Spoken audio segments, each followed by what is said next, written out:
Good morning. What was 6 months ago? That was February, right? Super Bowl? February here was pretty cold, wasn't it? I mean, this winter wasn't that cold, but February, I remember, it kind of like snowed at the beginning and then stuck at like 20 degrees all winter. Think about how long ago February was. You should keep this point in mind as I start today's story. 6 months, half a year. Our story begins in the capital of the Empire of Persia, a city called Susa, where King Xerxes is reaching the end of a 6-month-long feast. Some of you maybe thought that you were a little bit more wild in your college days. I don't think any of you would have graduated with a 6-month-long feast. And we know that it was a 6 months of questionable decisions and morality when at the end of these 6 months, Xerxes, in front of his friends, who he's trying to show off to, for who knows what reason, he's essentially the king of the known world at this point.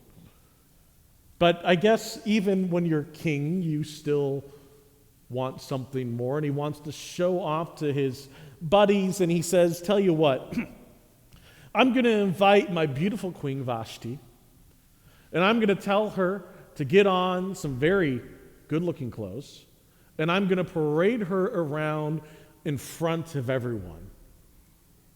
Show off.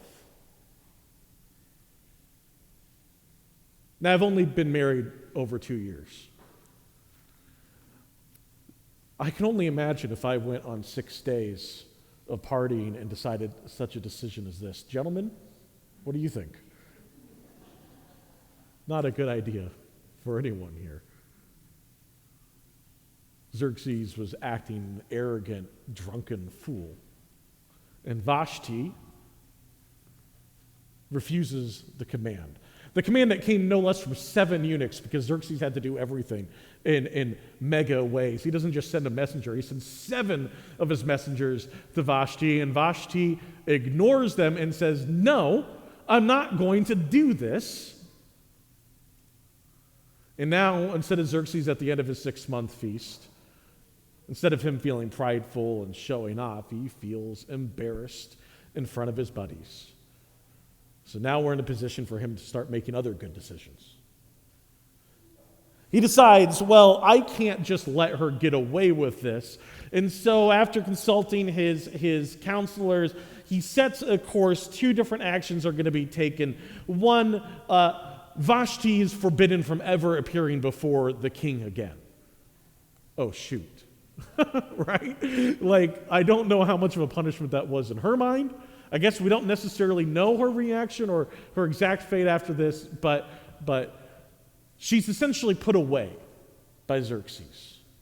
And instead, Xerxes is going to gather from all the cities and the provinces in his great empire the most beautiful young virgins and bring them to his court.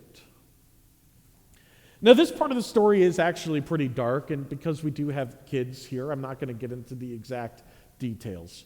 But essentially, what Xerxes decides to do is that these women are going to come to him in his royal chambers for one evening each. And in the morning, they will either be taken by him as his new wife, or they will be put in the harem. This is actually a really dark and devastatingly sad story. Because these women are taken from their communities. They're not asked in the story, hey, do you have someone you'd like to marry here? Do you have a life that you'd like to lead here? A family that perhaps you would like to raise here? No, they're just taken. But the story is also showing us the incredible power that Xerxes has over the lives of his subjects here. At this time in this book of Esther, we're introduced to the two main characters and the titular character as well, herself, Esther. There is this man in the court of Xerxes, Mordecai, and he is a Jew. And he has taken into his care a relative, a young girl called Esther, a young woman called Esther, and raises her as his own daughter. Esther was very beautiful and very smart and wise, and he knew that she was going to be taken in this sort of calling of these young women. And so he sets her up to be as successful as possible in this way. And he actually, during the night that Esther goes to Xerxes, he waits outside as close as he can to the king's chambers as possible, waiting to hear what would happen.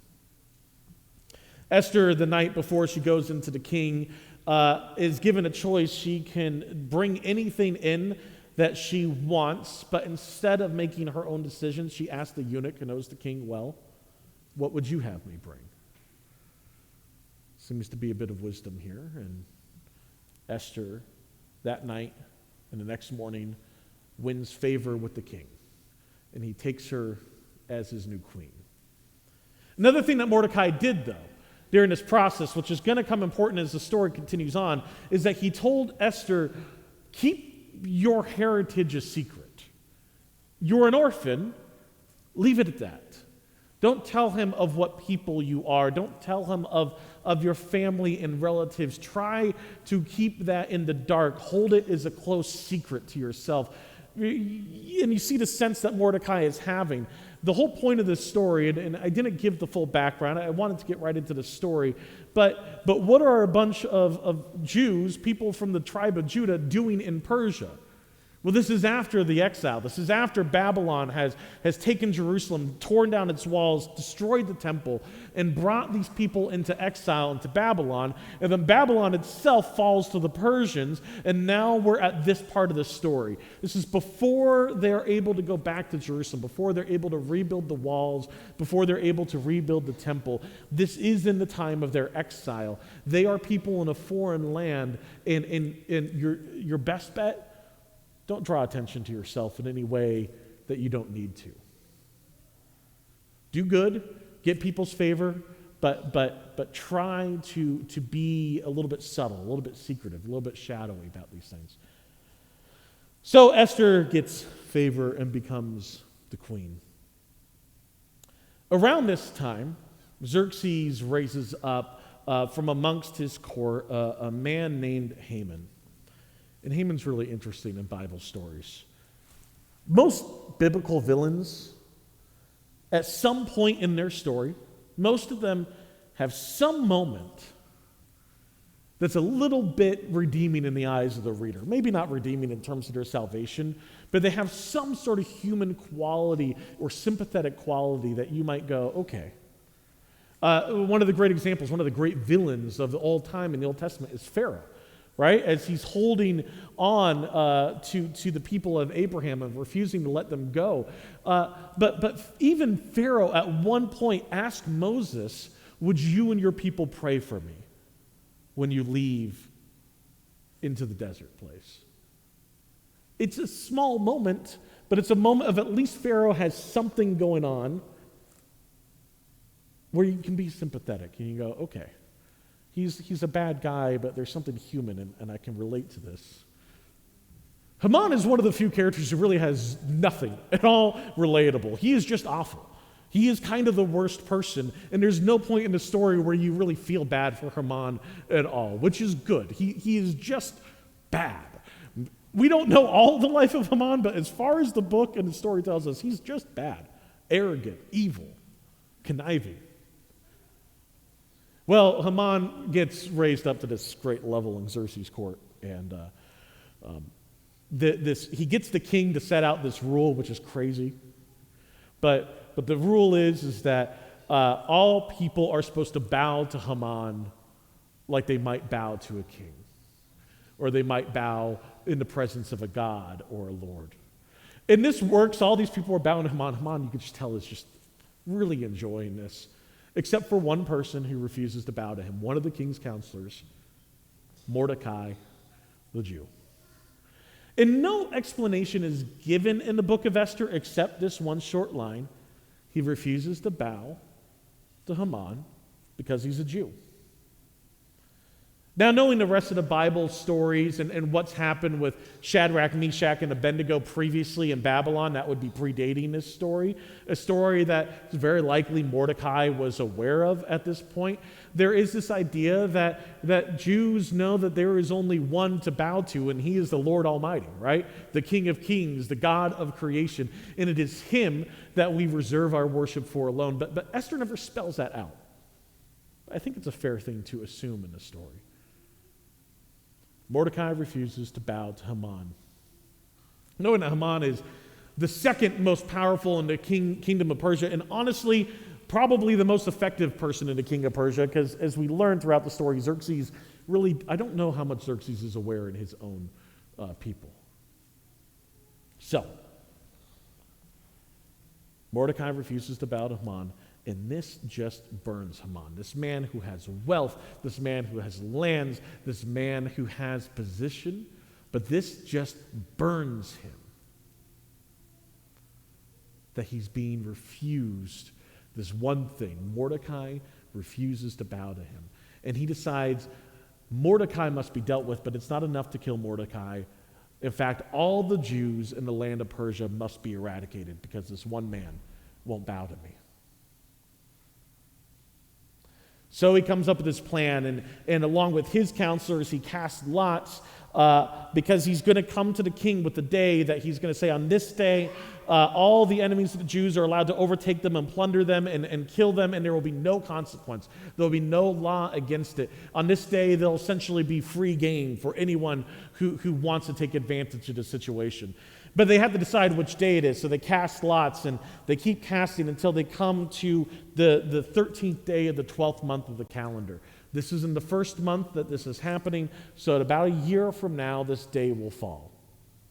And he comes before Xerxes, and he's very subtle in what he says to King Xerxes. He says, Xerxes, let me tell you, there are these people who exist in your kingdom, and I'm not going to tell you who they are, but just trust me. They don't follow your laws. They don't respect your ways. They're going against what we have put forward, and this is not good for the kingdom. And also, if you let me write a law regarding them, I'll give you 10,000 talents of silver. An incredible amount of money. And Xerxes really doesn't practice any critical thinking skills here. He just says, yeah, that sounds great. I like money. That's cool. Do what you want. Mordecai hears the plot, knowing that it's because of him, but knowing that now it's not just going to be him who suffers, but all of his people. And Mordecai knows that he must get the ear of Esther, but it's not so easy for him to just go and approach her. And so he comes to the palace, and he dresses himself in sackcloth and ashes, and he mourns in front of the palace. Esther hears of this, and there's some discussion between them. She's alarmed. Why is Mordecai, why is this man who raised me mourning right now? What's going on? And some communication happens. There's a lot of back and forth. Esther sends him clothes. Esther sends him silks and nice clothes and bathing ointments. And Mordecai turns him away and says, no, I can't put this on. I must mourn. And finally it comes out why, and Esther learns of the fate that Haman has set for the Jews. So, Mordecai makes a request of Esther. Go to the king. See if you can't turn him from this course of action. And Esther returns saying, Mordecai, you know the law. I can't actually just go to the king without being invited. To do so is to risk the penalty of death. If you come before the king's presence in Persia without being invited, the king can right there and then execute you. And Xerxes has been known to use this. Mordecai responds to that saying, it is a great risk, but God is going to save his people one way or the other, but it may be too late for your father's house meaning him and Esther, if she were not to take action now. And then he ends with the line that's probably the best known out of the book of Esther, which is, and who knows, perhaps you were raised to this position in the royal court for such a time as this. Esther responds and says, I'll do it, but pray for me. Fast for me. Take no food or water for 3 days and keep me in your prayers constantly. And I will ready myself to step into essentially the lion's den, to risk death. The moment comes. Esther has dressed herself beautifully, and she's come up with a plan, and she's been prayed for, and there's been fasting. And she steps into the entrance to the king's chamber. You imagine that there are people there armed who are ready to kill her at any moment. And the king points his scepter to her, and this is the sign that the king has decided that he's invited you into his presence. And she comes and stands before him.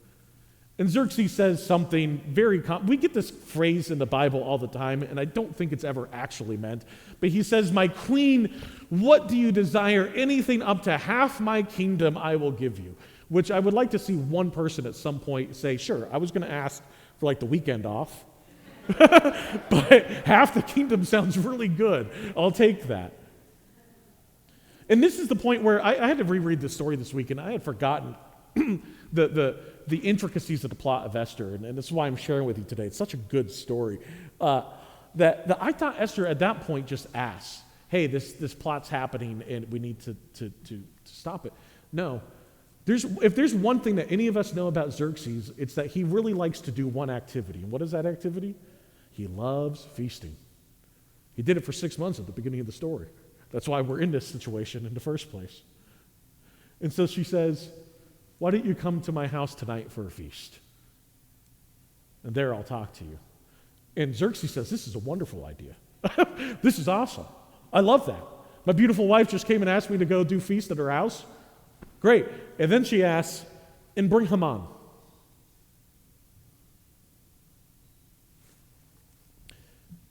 Meanwhile, Mordecai, who sits in the king's palace, at some point before this has happened, it's important for us to know, Mordecai learned of a plot from the people who guard the king's house that they were seeking to assassinate him. And this is essentially the secret service of Xerxes, who's planning to assassinate him, which means if they get a chance, they're going to get away with it, right? They have every opportunity. And Mordecai reports this essentially to the king's guard, and they take these men, find the charges to be true, and execute them. This plot is apparently kept away from Xerxes, and we'll see what happens here in a minute with it. But remember, Mordecai saves Xerxes' life, and while Xerxes himself doesn't know about it, it's written down in the book of deeds, great deeds in the kingdom of Persia. Okay, back to the present timeline. Esther invites Haman and Xerxes to her feast, and they have a good time and a good evening, and you can tell Xerxes in a good mood because he repeats once again. He says to Esther, Esther, what do you want? Tell me your wish. Anything up to half my kingdom, and I will give it to you. What is your wish? And Esther says this. She's so good about this. She says this. She says, you know what my wish is right now? Come to my house tomorrow night for another feast and bring Haman. And again, Xerxes has to think to himself, this is awesome. I love this. Haman walks away from this first feast, and he is at the height of spirits. He's feeling really good. Not only is he second in command of the entire kingdom of Persia, he is also in the queen's favor. He's been invited to one feast and now to a second feast. The queen likes him and wants to bring him. Remember, Esther's been secretive about her heritage. Mordecai does not know that Esther is a Jew. And so he's feeling really good about this. And he goes home, and this is one of the craziest parts of the story. And so funny, I had to reread it, make sure I was reading this right. He goes home feeling so good. On the way going home, even though he has everything going for him, he runs into Mordecai, who again refuses to bow to him, and he immediately becomes angry. How unsatisfied are you in life? Everything is going your way, and this one guy just won't bow to you in the hallway, and he becomes angry. So he gets home, and he calls all of his family and all of his servants and all of his counselors to him, and he says, everything is going so great in my life, and he just brags about himself for about 5 minutes here. I got this going for me, I got this going for me, and yet Mordecai, the Jew, won't bow to me. And his family says, you're right, Haman. At this point, I don't know if they actually agree with him or they just know that this is not a guy you disagree with. And they just go, you're right, Haman. You know, everything is going forbid. The one thing that you lack, what you should do, is build a gallows 75 feet high and ask for Mordecai's life and hang him from there. And Haman goes, this is a wonderful idea. And so he does it. He gets the things together and he gets these gallows built 75 feet high. That night, King Xerxes is tossing and turning in bed. He can't sleep. And so he asks for the book of great deeds of Persia to be brought to him. And it's this point where I'm going to pause the story for a second to say what I think is happening behind the scenes here. Esther is a book where actually no point in the entire book is the name of God properly ever said. There's a couple places where perhaps you could think it's being referenced, but it's unclear even in those spots. At no point is Yahweh, Adonai, Elohim, God is never said in the book of Esther, which makes it strange that it appears in our Bible. And yet there is this theme in Esther that you're about to see happen in this last part of the story that is so central to God's main work. And that is, God overcomes evil, and he very often uses evil to overcome evil. Evil falls on itself. It devours itself. Death is the death of death, and evil is the undoing of evil.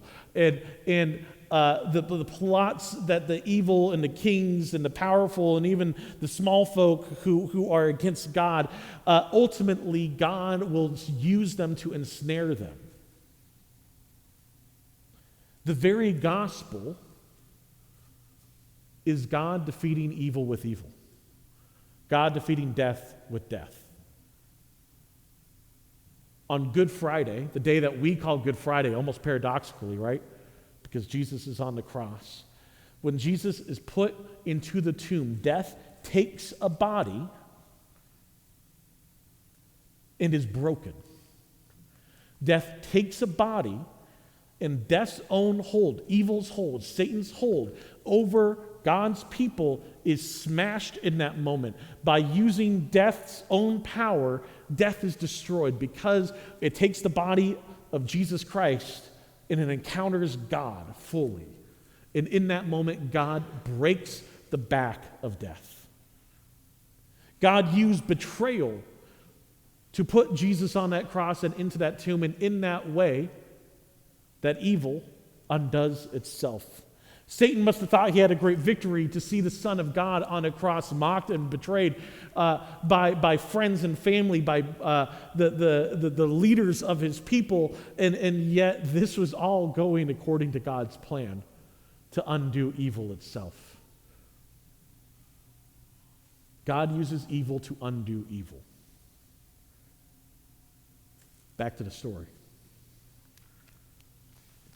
He asks Xerxes, tossing and turning all night, asks that the book of great deeds be brought to him. And I don't know if it's because it's a particularly boring book and he's hoping to fall asleep while it's being read aloud. But towards the end of the reading, he hears a story about Mordecai and how Mordecai saved him from his own servants. And he asks, what has been done for Mordecai? And the answer is, nothing. Nothing was done for Mordecai. And we know from other historical sources, not just the Bible, that the Persian kings had a way of greatly rewarding those who benefited them. It was a way that they essentially, like, hey, if you keep me alive, I want people to want to keep me alive. So I want to bless this guy. And so he asks, what has happened for the Mordecai? And the answer is nothing. And at that moment, the next line that Xerxes says is, who's in the royal court? We don't know if maybe he's sleeping just close to the court and he hears that someone's entering. And then the story goes, Haman was entering the royal court, seeking to ask Xerxes for the right to take Mordecai and hang him from the gallows. And so Xerxes goes out and he meets Haman in the court, and he says to Haman, Haman, what should be done for a man that the king desires to bless? That the king desires to lift up and make a good example of? And usually we don't get to hear what people are thinking in the Bible, but we do hear. And it says that Haman thought to himself, who could the king be seeking to bless more than me? I'm so great. I'm Haman. Haman gives an answer that is very obviously what Haman would want to happen for him. The answer is, well, Xerxes, what you should do is you should take a royal robe that you've worn and dress the man in it, and take your crown and put it on his head, and put him on one of your own horses, a horse that you have ridden, and parade it in front of the people and say to them that this is essentially like the king, that this man is favored so much by you that he's been brought up to being king himself. And Xerxes says, that's a really great idea, Haman. Go and do so for Mordecai. And at that point, the story starts to flip, and Mordecai's plan and plot starts to unravel really quickly. Can you just imagine Haman's face? I wish we could be there, have a drawing of it. Haman's face as he realizes that he's going to have to parade around Mordecai on the king's horse, in the king's robe, wearing the king's crown. And he does so. And the people are shouting and cheering Mordecai, and Haman is there for the whole thing. Haman is then very, very angry, and he goes to his family, and his family says, uh-oh. It kind of seems that the whole gallows plan really isn't going to go your way at this point. They just paraded him around to make him look like king. There's no way he's going to agree to hang him. And at this point, we think that Mordecai must be upset. He's angry. He's refusing to leave the room like an angry teenage boy, because the eunuchs come and say, hey, remember, you have to come to the feast that Esther's hosting with you and the king. And Haman goes. And maybe he's hoping that this will be a break, One thing didn't go his way, but maybe something else will break his way. And again at this feast, Xerxes is in a good mood, and he's drinking, and it's at the end of the meal, and he asks again, Esther, ask me anything up to half my kingdom, and it will be given to you. And Esther finally pulls out the rug from under Haman. And she says, I have one thing to ask. If I found favor in your eyes, which clearly she has, I ask that you spare my life. For a decree has gone out that my people be eradicated, that their riches be stolen. And again, I wish we could be there to see Haman's face, because he has to be aware, uh-oh, I guess I didn't know who she was. And she says it, I'm a Jew. And the Jews are being asked to be eradicated. There's a day that's set forth to do this. And Xerxes says, and this makes you kind of scratch your head, and I don't know if Xerxes was just a busy guy or maybe he was feasting too much, and he says, what? A decree to kill your people? Who would do such a thing? What sort of evil person would do this? And Esther says, right there, the evil man, the foe, he's right there. And she points at Haman. And then Xerxes erupts in anger, because at this point he probably realizes he didn't even know it was the Jews he was doing this, which is a scary thing, by the way. He just wrote saying, fine, whatever, eradicate these people, I don't care, do what you want, just give me the money. Like, it's a scary thing, but he's angry because clearly he's been mistreated and misused by Haman. Haman thinks that he can get over him, and that he's so angry, he goes out into the garden to vent. And Persian kings are not good people to be angry if you like living around them. It's not a good thing. He goes out to guard an event, and Haman does not follow him. Instead, he stays in the feast chamber, and he falls at Esther's feet. Now, keep in mind, they don't have tables at this point. Everything's kind of, you're laying on couches. So he essentially falls on Esther, grabbing her, pleading with her that she would have mercy on him. Think of what this looks like, the image in your head. And Xerxes walks back into the room, and he sees Haman on top of Esther. And he goes, and so you're going to grab my queen as well. No, you're not. And at this point, one of the other eunuchs, who I'm guessing must have not liked Haman at this point, says to the king, Xerxes, did you know that Haman built a gallows for Mordecai, that guy who saved your life? It's sitting actually out there in the courtyard. And Xerxes simply says, that's really great. Go grab him and put him on it.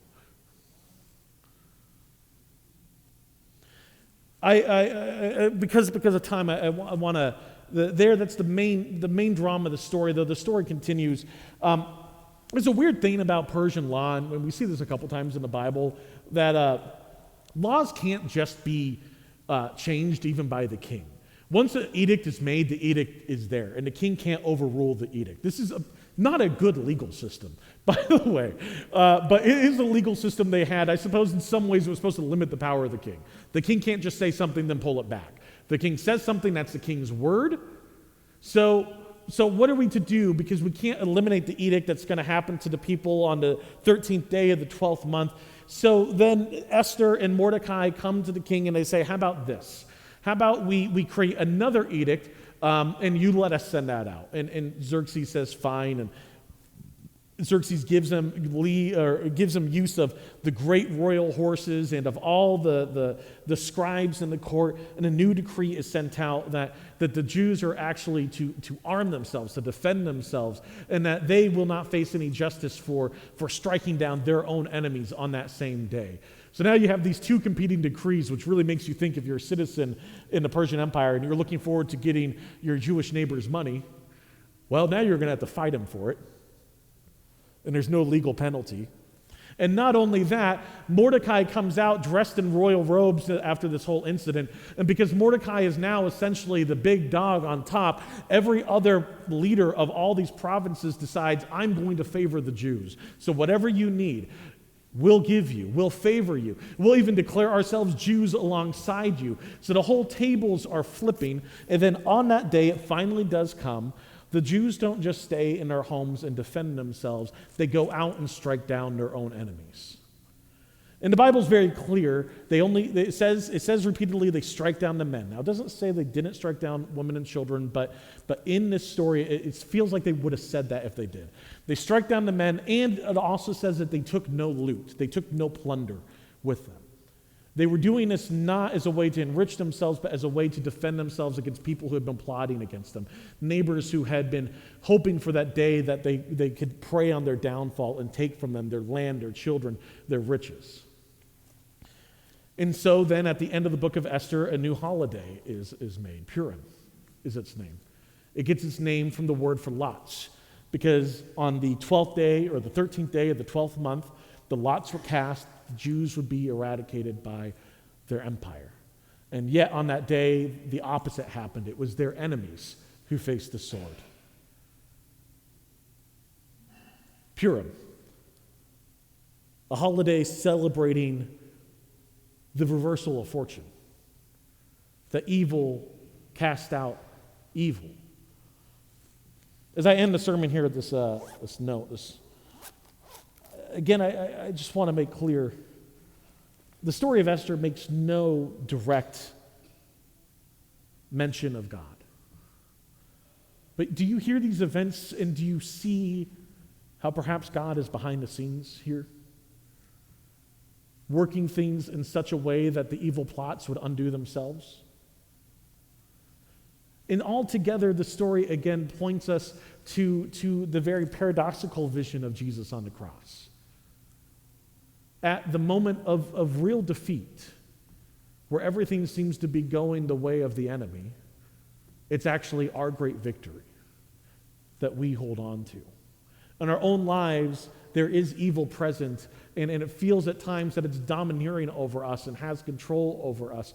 We still sin. We are still affected by the sin of others. We get sick, and eventually we die. We can't overstep this ourselves. We don't have the power. But the gospel for you today is that evil has defeated itself. It's broken its own power because it took Christ, and in taking Christ, Christ breaks death and makes a way through for you and for me. The story of Esther is a great drama to show God working behind the scenes, this true story for us. To take confidence that despite what things look like, God will not let his promises fail, and he will be faithful to his people. Join me in a word of prayer. Heavenly Father, give you thanks and praise for the gifts that you have given us through your servant Esther and her boldness and her bravery and her intellect. I give you thanks for Mordecai and his faithfulness and courage to stand up and to not bow down before the evil Haman.